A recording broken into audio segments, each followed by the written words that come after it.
beginnings on the cusp. Not too old to adjust. Old dog, new tricks. Remember, I was just a pup. Something dirty in my cup. Clean soul, good.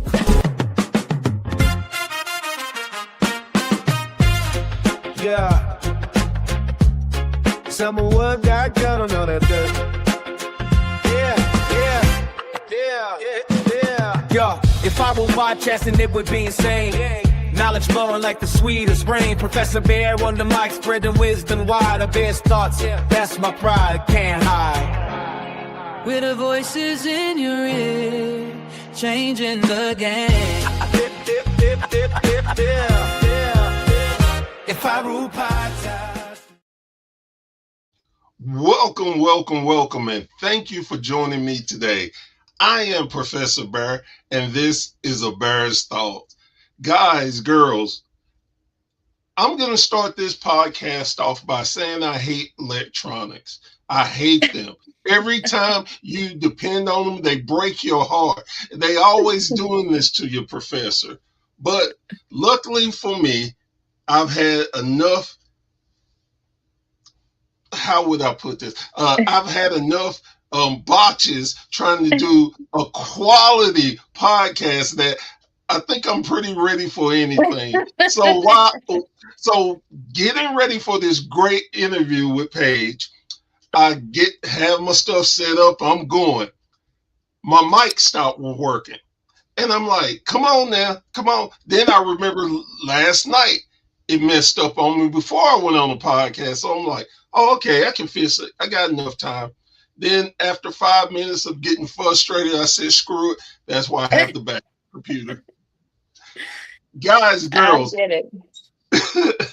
Guys, girls, this is another wonderful interview. I get to talk to another amazing young lady that is doing her thing on the independent circuit. This is why I am big on promoting indie promotions, because there are great people out there that have so much going on and they bring so much genuine caring and their love, and it shows in their work when they wrestle. So Paige, how are you doing today, ma'am? I'm great. I'm above ground. I got air in my lungs, and my children are happy, and my husband is still my husband. So we're doing good. We're doing good. always love to hear that. And yours intro is kind of similar to mine. I say I am up and everything else is a bonus. So yep, that is true. That is true. I will start off with the question that I ask most of my guests when we start a podcast. How did you become a wrestling fan? Grew up in it. I think it's the cliche. My family watched it. I watched it as a child, but I grew up with the Attitude Era, with the Stone Colds and the Rocks and the Bret Harts and the, and the Undertakers and the Kanes and the raunchiness. So I came up in a really good time of wrestling, and it's so funny that an uncle of mine had messaged like on my Facebook. He was like, "You always said you was going to be a wrestler," and I was like, "Yeah, well, it may not be exactly what I thought, but it's definitely there." So, but yeah, I just grew up watching it, and my family loved it, and every pay-per-view we would get, it was a family affair. We didn't like sports, it was wrestling. Definitely understand that. It's very similar to mine. So you're that great fan. How did you actually get into the business? That is a book in itself. So I have a stepfather that is also in the business, and he had dated my mother a while. I just started going to the shows, and I eventually was like, I want to do this. Like, I feel like I can really do this. And he said that there's only one person that he would allow to train me. And about 2 weeks before I was supposed to meet the trainer, I go to a show, and it was just a normal show, just hanging out with friends. And we go to this little bar next door, and I meet this guy. His name is Larry Jones. And we start talking, and we become friendly. And my dad's like, I'm here to meet you. You can meet your trainer. You go here, here, and here. And I was like, well, what's his name?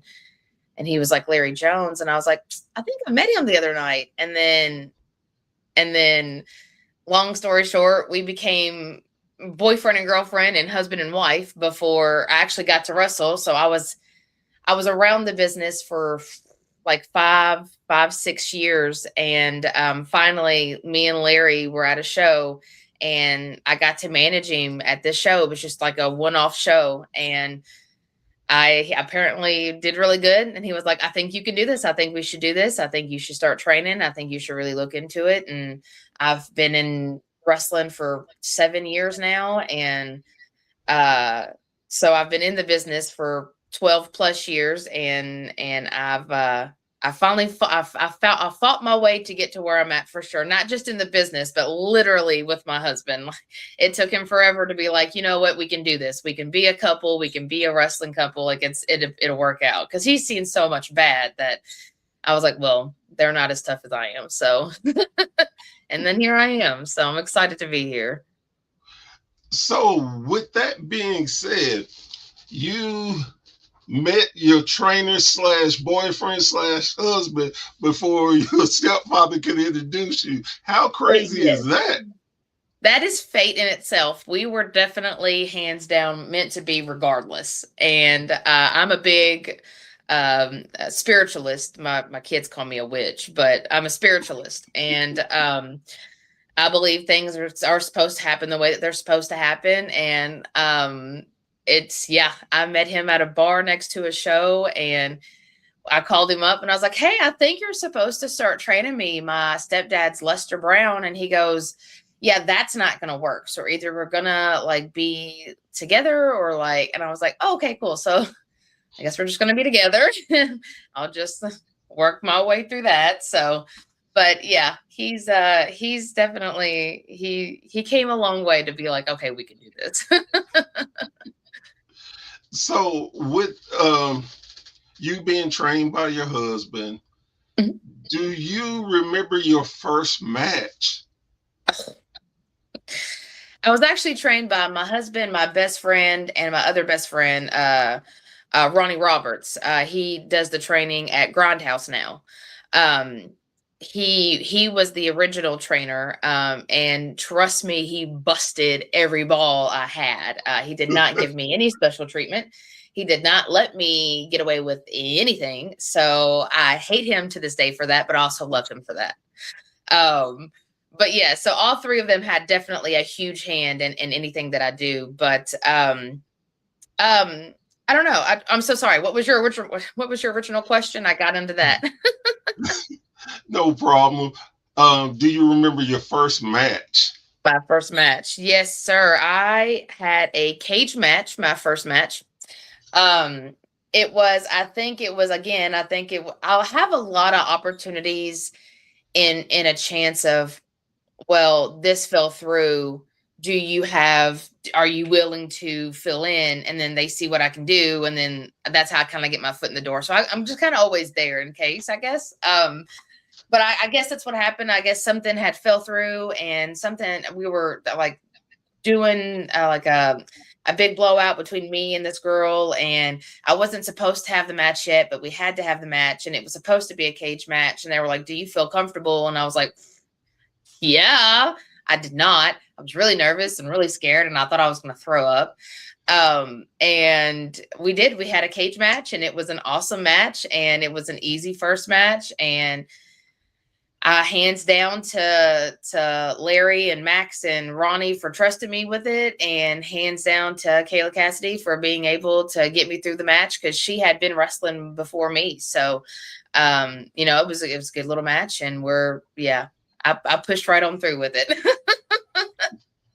So I've talked to a lot of wrestlers doing this, and generally, I think I hear is, oh, I started in a battle royal, or I started in a 6-man match where I was able to have people around me. And how in the world do you say, hey, you think you do a cage match? Yeah, I'm ready. How do you do that? I have really big kahunas. No, so I was raised very rough, and I was raised in the projects, and I literally fought for a living, like fist fought in high school to make money. And it's hard for me to back down from too much of anything.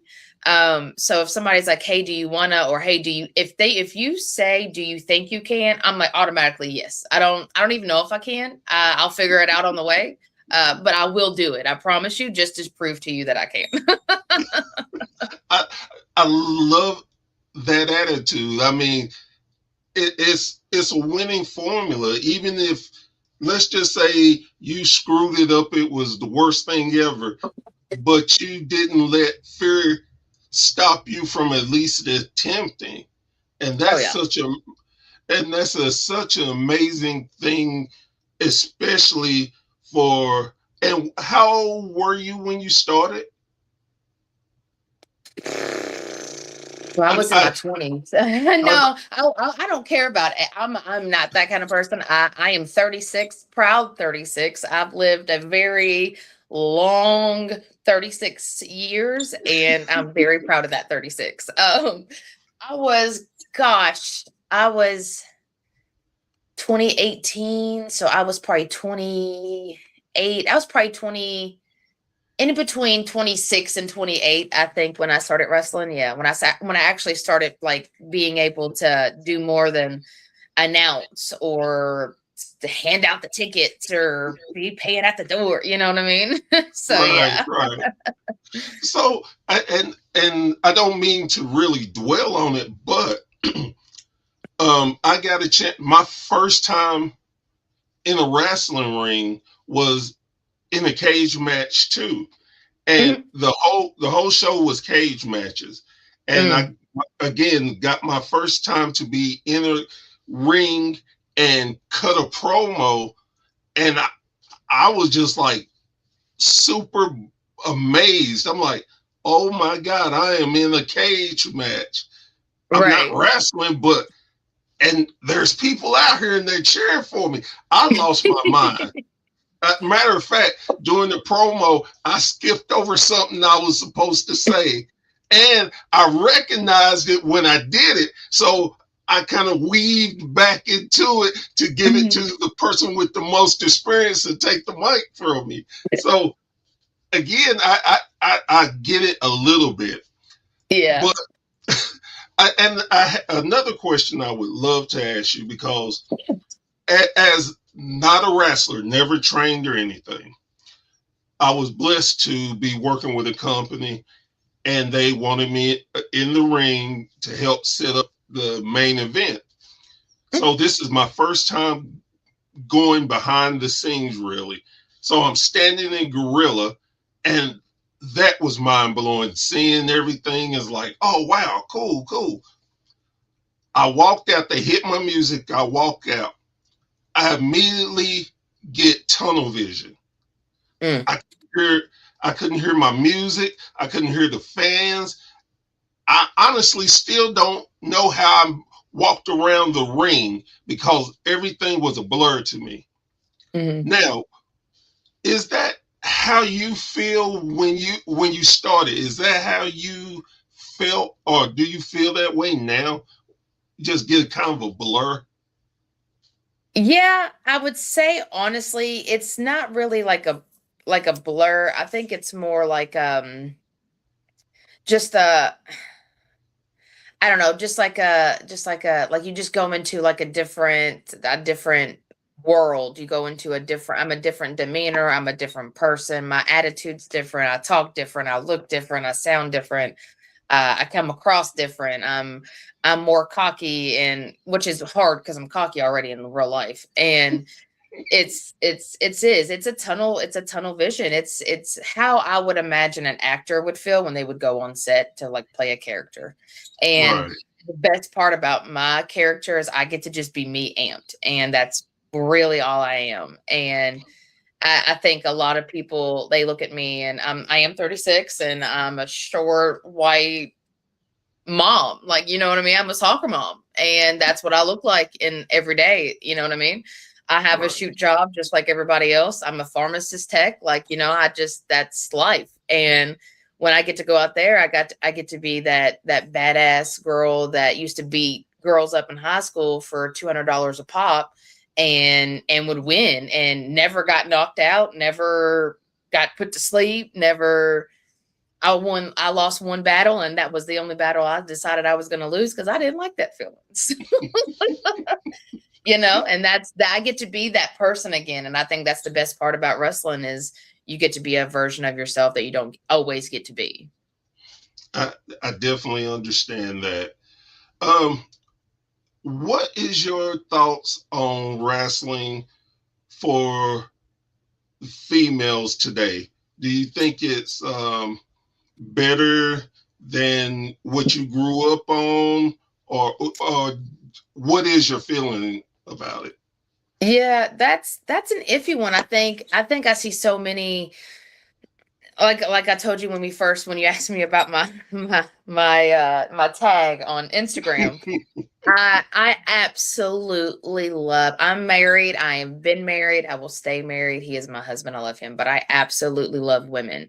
They're so empowerful. They're so unpredictably beautiful, crazy, wonderful, creative character, like artistic creatures that it's so hard not to, love a woman in itself.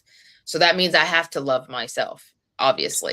But I Obviously. feel like, but I feel like the women in the industry are definitely moving forward for being more than just a sex symbol, for being more than just, excuse the butt and boobies, you know what I mean? And it's women are pushing to be more than that, and women are showing that we can grapple right along with the men. And I am one of those women, and here and at our company, Gen X Pro, um, we have all kinds of women come through there that are just powerful.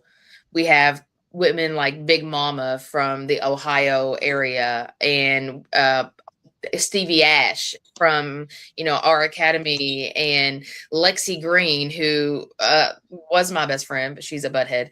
But Lexi Green, and she is, we were a tag team for so long, and we know each other so well that we're both witches, and she got a little bit on the dark side. But she's so powerful and meaningful and into it. And you have people like Ari Alexander, and the Big Flexer, and Alexis Littlefoot, and you just have so many women. I can go on and on and on and on about the women that are just killing it in the game. But unfortunately, we can keep killing it as much as we want. It's really hard when nobody else takes it seriously. So I think what women in the industry are just doing today is just trying to see that we are just as serious as the men. And I think it's starting to show. I think it's starting to see out there, because you have the people like the Jordan Graces, and the bigger, I only say Jordan Grace because when my husband was in TNA, I looked up to her. She was, she's amazing. And but you just have so many beautiful, wonderful creatures out there that have so much talent and have so much to give. And sooner or later, I think everybody is going to see just how amazing women wrestling is. It's crazy talented out there. One thing that I personally always do is make sure that women get their just due, because again, like you said, a lot of times people don't take them seriously, and they're only being set, being looked at for their figure, there's how they look, and not what they can do. And when WWE went over to Saudi, the one thing that, and one of the few things that I really like about women in Saudi is they're fully dressed. You can't look at, well, you can look at their body, but Right. it's covered, and they get to show you, hey, we're not just a sex symbol. We are wrestlers, period. And Right. I think that's a great example. And on the indie circuit, there's so many great women wrestlers like yourself that do such amazing work. And it makes me proud to be a wrestling fan, to know that we have such a great generation of wrestlers and talent that is going to bleed over into the next generation, then the next, and it's going to be a point where it's going to, you go to the show, they're just going to have wrestlers. They're not going to have to, well, these are the women wrestlers coming up next, these are the men wrestlers. No, it's just going to be, here's wrestlers, period. And I really appreciate everything you're doing for the business, because you are killing it. Thank you. I appreciate that. It's a hard job, but I guess somebody's got to carry the world on their shoulders, so I might as well. No, I'm just kidding. So let's talk about your dream match. If you could pick one wrestler, alive or dead, to wrestle in the main event, let's just say WrestleMania, who would it be and why? Everybody's not going to believe me. And I'm sure that you've had some pretty crazy ones, but my husband, and I mean that wholeheartedly, he is hands down the best wrestler I have ever seen. And my favorite wrestler is Samoa Joe. Now, my second favorite would probably be Samoa Joe, but you know, he can tell a story. He knows what he's doing. He knows his craft. Even if I mess up, I'm gonna look amazing, and it will. I know for a fact it will never happen. I think that's why it's my dream match. But my husband, I would love to just, maybe it's like, you didn't take the trash out, so like one little bump would like make me feel a little bit better in life. But either way, that's like, oh, I crave that match that I will never get. So yeah, my husband would be it. Why wouldn't you get that match? Because my husband he doesn't, I don't know. I just don't think he would ever allow me that match. I don't think that to him, as much as he has trained me and bumped me and threw me in a corner, I don't think he could actually pull down and like physically wrestle me. He loves me too much. I think that's what it boils down to. I think I'm just like his sweet little baby, and that's what he sees when we're in the ring. And I'm just like, well, I'll take it. He spools me really, so I think that's what he sees. It's like, I can't do it. That's my little baby, so I'll take it. Look. You came to the right person about getting heat. Now, all I'm saying, there's a plethora of ways you could get your husband to wrestle you. Start with just the old school traditional way. He says he's not going to do it, then you start doing stuff that you know will irritate him. Then you keep pushing, and then one day, bam, he's going to be like, I've had enough of this. Get in the ring. We're going. I'm telling you, he'll do it. Okay. I've been working for 12 years, and we'll see how that goes in the next 5, because that's about as much as you've got left. I'm telling you, as a man, just needle us enough, we're going to give in. I'm just saying. I'm going to have to keep trying then. I'm eventually get it. Before our days have ended, we will get that match. I'm rooting for you. Now, okay. How big is your husband? He's lost a bunch of weight. He's on a huge diet and all this stuff, but He was like 3 something. I think now he's 290 or 280 something. I'm not for sure, but he's about 6 foot. He was on TNA. His name's Larry Jones. But yeah, he's a big old dude. So the reason I ask, because I don't want Larry coming looking for me, first off, because that's the first thing. I should have got this information before I gave you the secret, but hey, that's Professor's bad. Secondly, another reason why I wanted to know, I'm a pretty big guy myself, so I'm like, maybe I could have a snowball's chance at hell against them. So I just want to match up, because see, I'm 6'4", 300. So I might, because he got the, now see, I know he got the wrestling skills and but see, I've watched wrestling all my life. I'm 52 years old. I've learned, if nothing else, Ric Flair has taught me to be the dirtiest player in the game and learn. So I'm just getting my everything right before he comes looking for me. Totally get it. No, he's amazing. He really is. He deals with me, so he's very patient. It may take him a long time. So, how do your kids react to mom and dad being wrestlers? They're so over it. No, Larry's been wrestling for like over 20 years, so they're 100% used to it. They do get a little like in when like they go in school, or like we come to school functions. They're like, "Hey, your parents wrestle," or like we have like wrestling shows at their school for like raising money and stuff. And they're like, "Yeah, that's my mom." They're like, "That's your mom, that's your dad," and I'm like, "Oh my gosh!" But back in the days when they were little, it was like so embarrassing. They were like, "Stop talking to everybody." Oh my gosh. Although I'm not nearly as big as Larry in our town, because Larry's hometown, I'm not from here.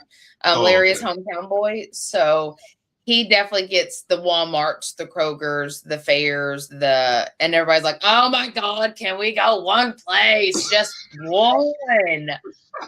So yeah, I'm not nearly as bad as dad. I still get, "Hey, you're Larry's wife." So I get that here. But when we're out, it's, "Hey, you're Paige." So yeah, they're over it. They're totally over it. They're just like, yeah, whatever. They come to our shows, but they don't go to shows no more. They're all like 17, 15. The youngest one, our oldest ones, were like, "We're not going to put her through that. We're going to keep her with us while you go."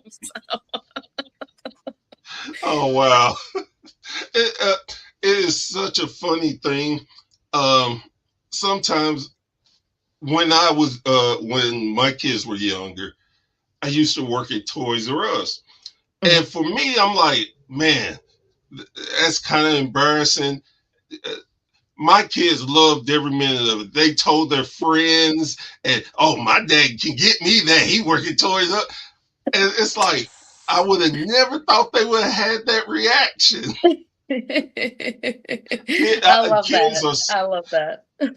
Kids are such an amazing thing. They do so much. When you think you know them and they're going to go down one road, they totally go. There's 2 things in this world that tell the truth, and that is leggings and children. And I will stand on that for the rest of my life.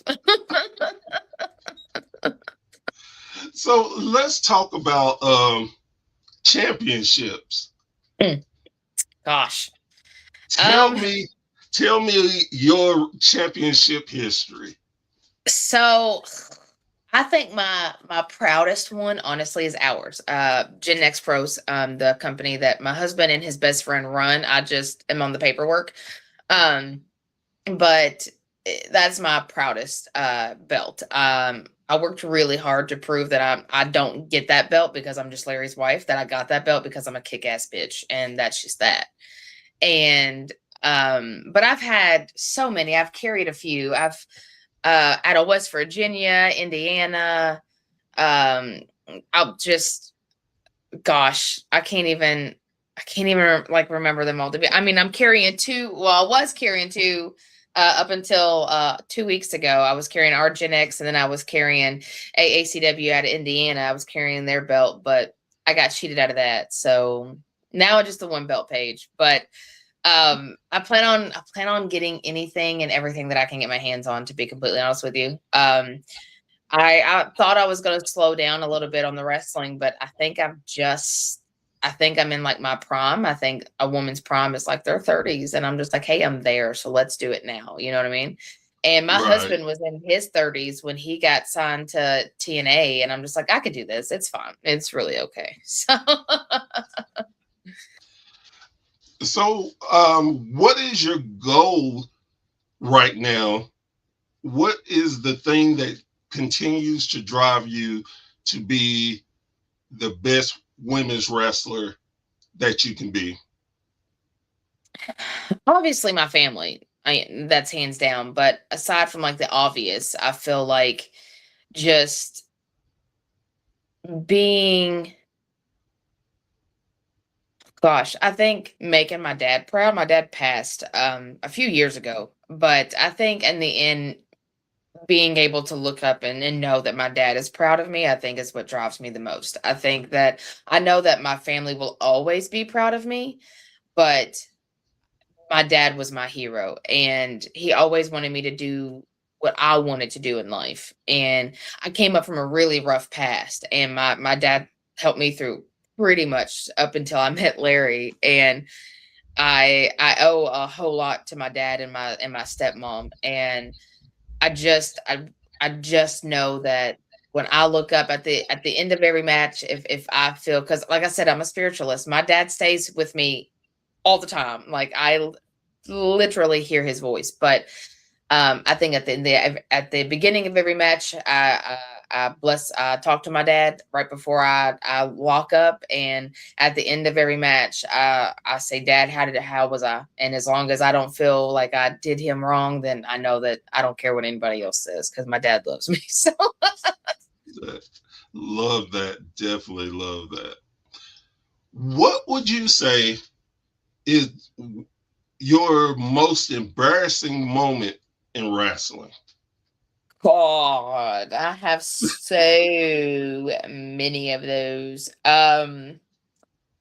Just personally, I hate watching myself in general. It's not that I'm like, oh my God, I'm so ugly, or I'm fat, or I'm not good. It's just like, I don't know. It's just like cringy to me. But I'd say my most embarrassing moment, honestly, is anytime that I've allowed my screw ups to become more important than my achievements.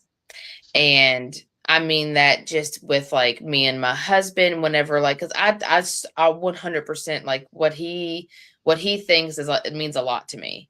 And, he'll never say you're dumb, you're stupid, you fucked up or whatever, but he will say, hey, this could have been better than this, or you could have done this better than this.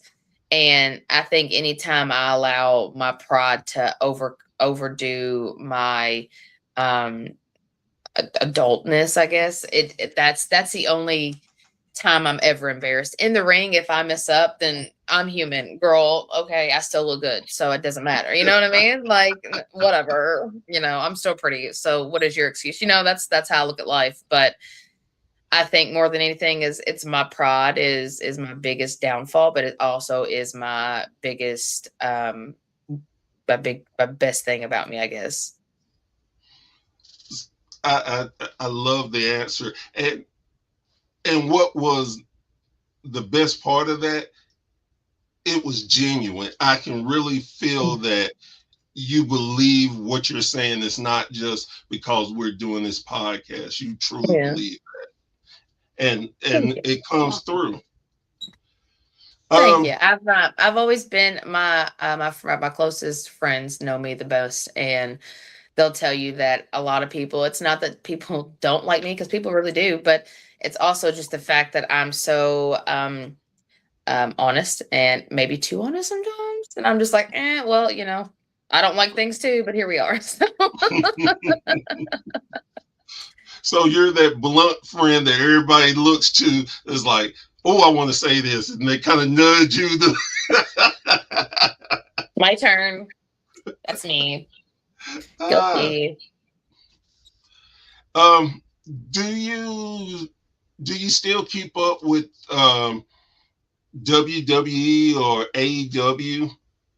A little bit here and there. I would say I do still follow Billy Starks. I watched her like third match. It was at a girls' show. It was like midnight on a Thanksgiving. She came out, she wrestled. I called Larry and I was like, we need to have this girl at the show. Like, she's gonna be amazing. She's going somewhere. You really need to let her come to the show. And nobody believed me. And now she's there. And I'm like, I told y'all, just listen to me. I'm psychic, low key. But but I do a little bit. I don't a whole lot, only because like I really am a busy person. Like, I wrestle, I'm a mom, I'm like I said, I'm a pharmacist tech. I work all day and then I go to shows, and then by the time I get home, I spend what time I can with the kids. But I do because my son does watch it. I do keep up with it a little bit. I know that, like I said, I know the Billy Starks because that's my girl. And I watch a little bit of WWE, but the man's always going to be my favorite because she is representing women all around the country. Like, we can fight like the men. So go ahead. But I don't really follow it heavy. So I don't really know like storylines and what's going on. And I think Roman Reigns is still kicking it. So, now, when the stars come back, and that my stars like the Stone Colds and the Rocks and that's when I will watch for that night, because that's who I really want to see. I will. Right. I don't keep up today's WWE, but till the day that I die, I will still be watching WWE, Samoa Joe, WCW, all of that. That's what I'm watching. And I know I've seen it 100 times, but I'm still going to watch it. I'm guilty of it too. I have thousands of videos of VCR tapes, DVDs, stuff on my computer. I watch the current stuff, but when I really want to get into something, I generally go back to watch something older. Now, another thing that we have in common is that we are Samoa Joe fans. Oh, he is my favorite. So I'm very open. Like I said, I'm a very open book, and I will tell you that I am I don't know how to say this professionally, but I like both, if you can't tell. Okay, so but other than my husband, men aren't attractive to me, and I hate men. I don't really like men, but Samoa Joe other than my husband, is my favorite male wrestler. He is so like smart assy, funny, down to business. He is me in a male form, and I think that's why I like him. Not because I'm like, oh my God, Samoa Joe. It's because if I was a male, I would be you. If I was a male, I wish I could be you. And then I would be happy with life. If I die, I want to come back as Samoa Joe in a future life. That's what I want to do. He is my favorite wrestler. I try to wrestle like him. I try to, I'll go as far as watch TV shows that I know that he is in. It's on like the Twisted Metal or whatever. Love that show. I'll watch it just because he's in it. I don't care about the show. I don't care about Samoa Joe. But yes, my husband will attest to anytime we talk about wrestling, I was like, oh, I was watching Samoa Joe the other day, and I think and he's like, what are you going to do now, Paige? And I'm like, I'm going to do this. You're lucky I'm a female, because if I was a male, I would be Samoa Joe, and I don't know who you would be married to, because I would be Samoa Joe.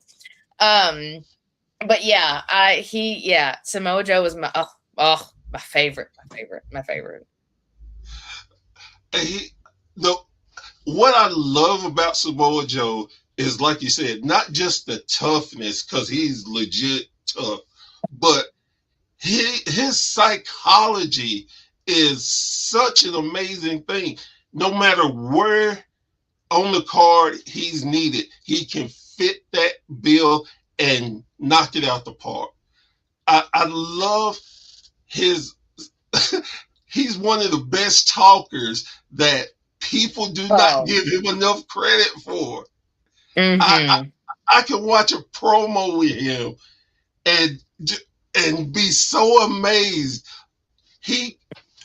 There's not too many wrestlers that are intelligent enough to use big words that most people wouldn't know. He used them. He used them correctly. He's even to the point of using it, breaking it down, because he's telling you you're too stupid to know what the word means. Take me to church. Take me to church. I'm here. I'm listening. I'm here. I agree. He is amazing. I can't. Again, if I had to die and come back to life, I would be him. So, yes. Till this day, I kick myself in the butt because I had a chance to go see him. He was wrestling at a local show around me, and my dumb ass didn't go. I agree. I'd have to agree with that one. To this day, that's one of my big wrestling regrets. I didn't get a chance to talk to Samoa Joe, or at least watch him wrestle live. Well, and I've seen him live at AEW and stuff, but I wanted that intimate setting so I can holler, Joe, you're my God, please take me under your wing. Yes, sir. I agree to that.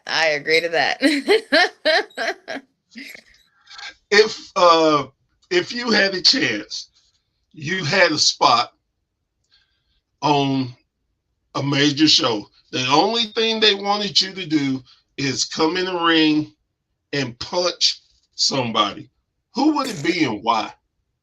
I got you. I got 17 of them. No. No, seriously. Who would I punch? Like, for real. I would punch the person, and I mean this wholeheartedly. I would also punch the woman who decided that women should have rights sometimes, because sometimes I don't want to go to work and do my job. No, I think I would seriously, like, I don't think I could. I think I would punch the person who decided that that the customer was always right. I work in customer service, and I have for over 12 years. And whoever decided that the customer was always right and put that into the customer's head should be straight punched in the face and then curb stomped in the middle of the ring. That's what I think should happen. Customer services agents anywhere, whether it be on the phones, in a store, in a restaurant, they don't get paid enough, and they don't get they just don't get enough shout outs to how mentally customer service can just rush your dreams. So yes, whoever decided the customer was always right needs to be punched in the face and curb stomped in the middle of the ring. Yes. I wholeheartedly agree. I think probably the worst thing that ever happened to me at the time, I was working at Toys R Us, and this lady decided she could walk in our back room and just pick up anything. And I was like, ma'am, you can't be back here. She told me I can be wherever I want. My husband owns a piece of Toys R Us, and walked off. And the whole time I'm sitting there thinking, I know people will be mad if I hit her, because you can't put your hands on a woman. But I kept thinking, she's not a woman, she's a bitch. I can hit her and justify.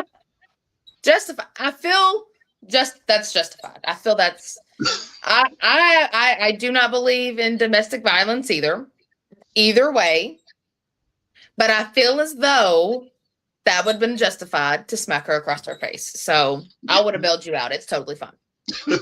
I said, I don't know why people feel like they're so above anybody, Entitled. hardworking people, and will say it and be so disrespectful.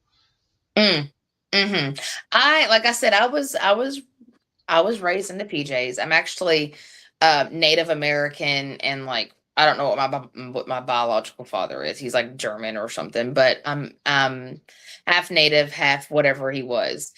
And I again have been around a lot of people that feel entitled, and also whoever came up with entitlement, they should be punched in the face too. As a matter of fact, they should both be punched together. So yes, I've been around a lot of entitlement, and it's so crazy. Like that's why I tried to speak out for whatever I can, because like, oh yeah, I would any Karen could be hit in the face. As a matter of fact, I have a list. We'll just, whenever they come up, I'll let you know which one should be hit. I got you. Karen's are another. That sounds perfect.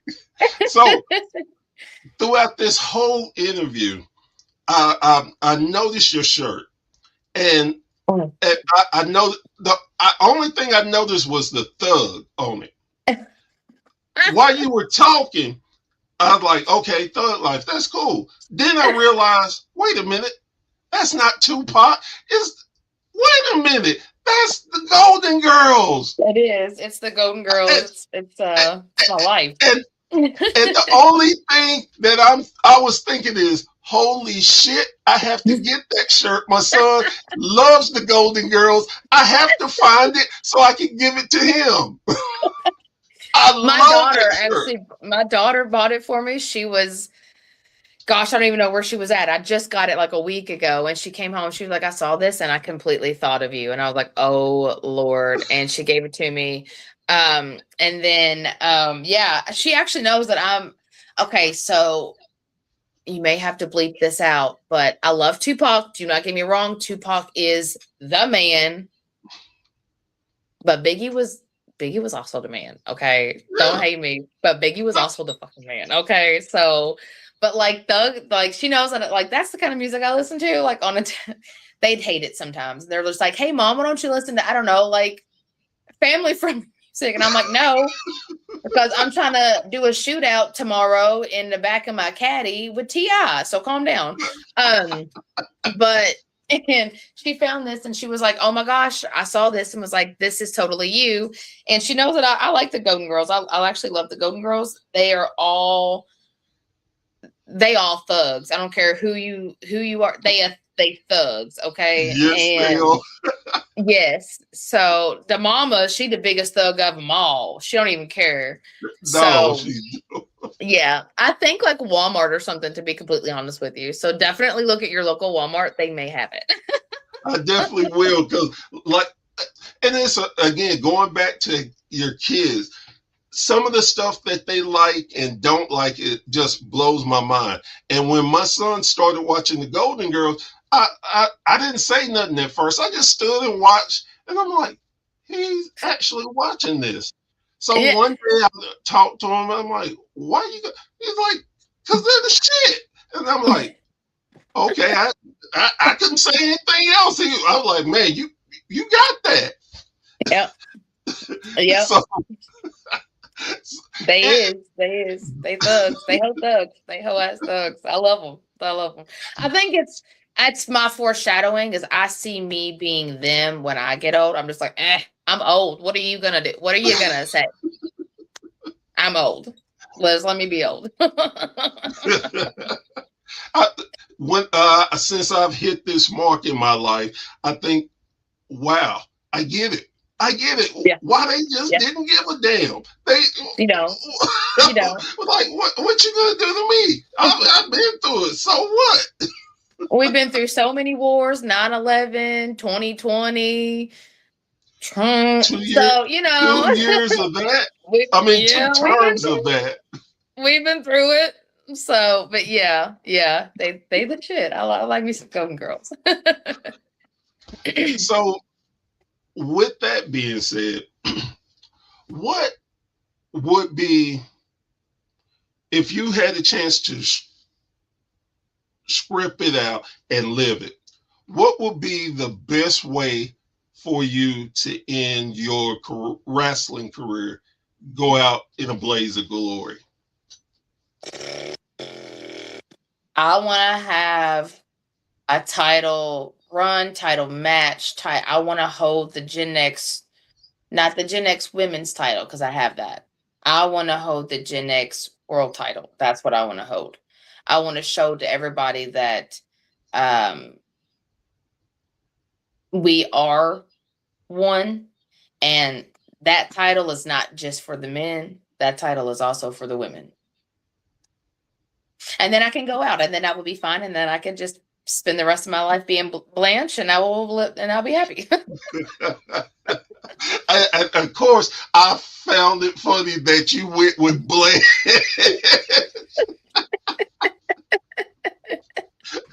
I mean, what else am I gonna do? What else am I gonna do? That would be the end of my career. I would drop the belt. I would have that belt. I would have a run with it. I would show them what I can do.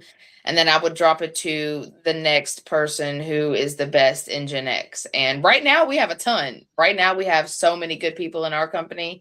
We have the Tyler, the Jackie Stads, the Helen Craven, and I hate saying his name because I can never remember it. And I always call him Helen Keller and he hates it, but I'm like, that's what comes to my mind. So, and I have to stop doing that because his name is literally after my favorite horror, because I'm a horror fan. I also love horror. I'm a Jason, Michael, Wicked. I love it all. I eat scary movies for breakfast, and I can never remember his name, and he hates that. But we have so many, like I said, the Stevie Ashes, the Corey, our champ now is Corey Calhoun, and the Max Sleds, and we have his kid named Debo. And when he first told me his name, I was like, first of all, that's not your name. You a lot. You watch too many Friday movies. Stop yourself. Then it was real, and I was like, oh, so you think you're real bad because I will straight knock you the fuck out. I don't care if Smokey says it's okay, I can do it. No.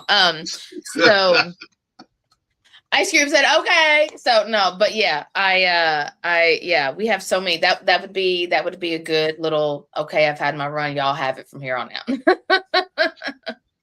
I want to thank you for, again, being on my show. I've had a wonderful time. You feel free anytime you want to come back and we can discuss anything you like. I have really, really enjoyed this. I'll have to bring my two partners. We're called Everything Legendary. It's my husband and our best friend Max Sled. And yeah, we are if you love me, you'll love them. They are a hoot. They are too much sometimes. Sometimes I just got to walk away and let y'all do y'all's thing. They definitely are welcome too. Again, this is such an amazing thing for me personally, because my goal is to not only have fun, but to educate people and give them that understanding and inside view of what it really takes to be a professional wrestler. I think a lot of times we as fans think, oh, well, they did that. Hell, I could do that easily, and have no real clue of what y'all go through, what y'all sacrifice to entertain us. So for them, I say thank you. No, I want to thank you. I love being here. Definitely, whenever you want me, I'll definitely be back. You can find me, Paige Jones, anywhere and everywhere. Your Mom's Wet Dream is also my name, and that is a fact. The men do not come to the shows for me; they come for the men. But the mothers and the wives do come for me, and I am okay with that. So since you brought that up, we had this discussion right before we went live, and I asked her, I was like, how in the hell did you come up with that handle? Well, the moms love me. They really do. I don't know if it's because they want to be me or they want to be with me, but either way, I'll take them. So that's pretty much it. I've been with a few milfs and they are amazing, and so I will take them any day of the week. But yes, you can find me anywhere. I'm everywhere. You can always message me, and if you find me, book me too. Well, I could definitely tell you if you are taking bookings, you need to come to East Tennessee. We have some amazing promotions, and I have family down there. I have to come down there for sure. yes, and you have to let me know so we can meet. And like I said, the promotions here, they are so good. And I hate saying that because it sounds like me just being cocky or, well, it's my area. No, they are really good. They're, matter of Yeah. fact, two of them are NWA affiliates. So Mm. you get to possibly see and meet some of the wrestlers, like the world heavyweight champion Silas Mason is from here. Kinsey Page, former Oh, we women's had world Kinsey on our champion. show. I love Kinsey. That's another woman I forgot to mention. Kinsey Page is out here killing it. But yeah, my husband worked a lot for NWA. So I would love NWA, don't get me wrong, but like if I could just meet Billy Corgan, not even because of wrestling, but because Smashing Pumpkins was my life back in the day. So touche. Yes, I definitely understand. And if somehow, some way, Billy sees this, man, give both of us a chance. Look, she is an amazing wrestler. I have some ideas I think you would love. Just give us a chance. That's all we're asking for. Just one chance. You've been so amazing. I appreciate everything you've done. Oh, you're more than welcome. It's deserved. And again, it is so easy when you have people like yourself that come on just nice and having fun. And that's what it's about, having fun and educating some of our younger viewers who may not know about wrestling. It's I think I'll give a all around great performance, and we're just the shit. Let's just call it what it is. Shit. We just shit. That's it. That's it. Oh my gosh, you have been so amazing. And again, if you ever want me on your show again, you just let me know. Me and the Golden Girls will be there. Yes, ma'am. Yes, ma'am. Thank you again. Guys, girls, thank you so much for joining me around the campfire for another, not just amazing, but funny and educational chat. This is the goal of my podcast, is to have fun, to educate you on the wrestlers. And one of the big things that I always say before I end any show is go support your local promotion. You never know who you are missing and the fun times you can have at indie promotions. I'm not saying that they're better than the big promotions. I'm not saying the big promotions are better than them. What I am saying is you have such a better atmosphere. It's so intimate that you will have so much fun. If you yell at a wrestler, you best believe they hear you, and 9 times out of 10, they are going to respond. So, man, go have fun. And there's so many different promotions out there. They have family-friendly promotions. They have the hardcore. Whatever you're into, check out your local promotion first. And one of the biggest things, especially with this economy the way it is, you can actually go into a show and leave the show with money in your pockets. I know it's a crazy concept nowadays, but it does take place. Go give that support and love to your local indie promotion. With that being said, I am Professor Bear. This has been a Bear's Thought, and we will catch you around the campfire again very soon. Y'all take care. Bye, guys.